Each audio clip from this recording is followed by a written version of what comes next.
Earlier in the year, Jagex increased the G tax from 1% to 2%.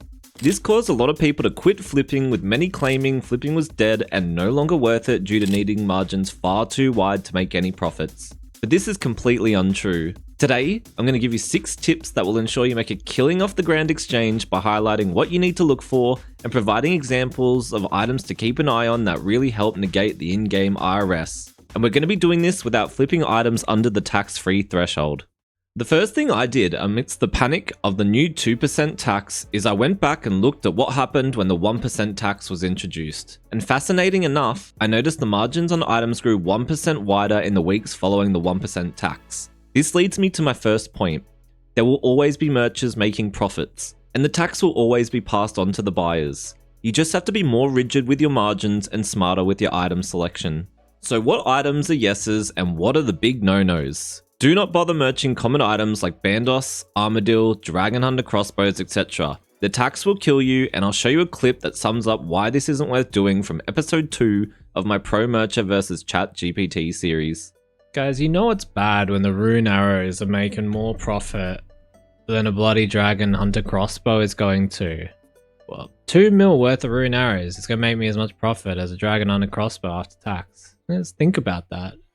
You want to target items with much higher percent margins, and we can achieve this by attacking higher volume but lower priced items, such as Mortmire Fungus, Rune Arrows, Games Necklaces, Bones to Peaches, Blighted Super Restores, Blighted Ranging Potions, just to name a few. There's plenty more.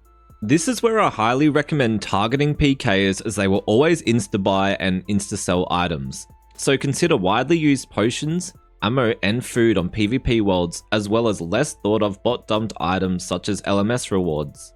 Alternatively, we want low volume, high priced items like Gilded and Third Age, even stuff like whip mixes.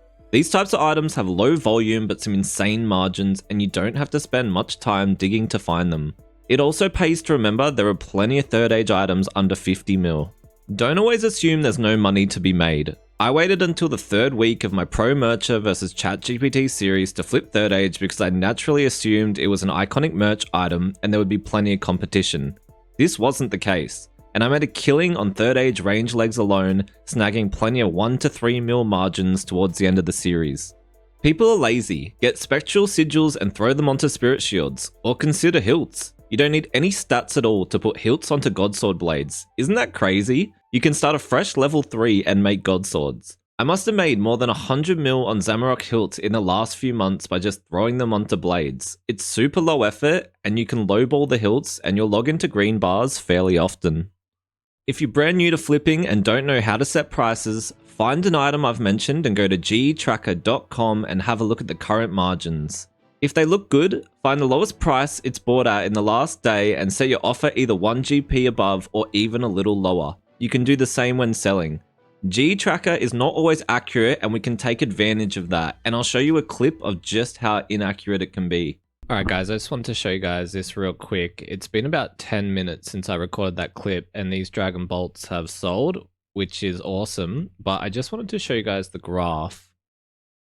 If I refresh it real quick. So you can see that the graph still says 3 minutes ago, like 3360. And so this is obviously wrong.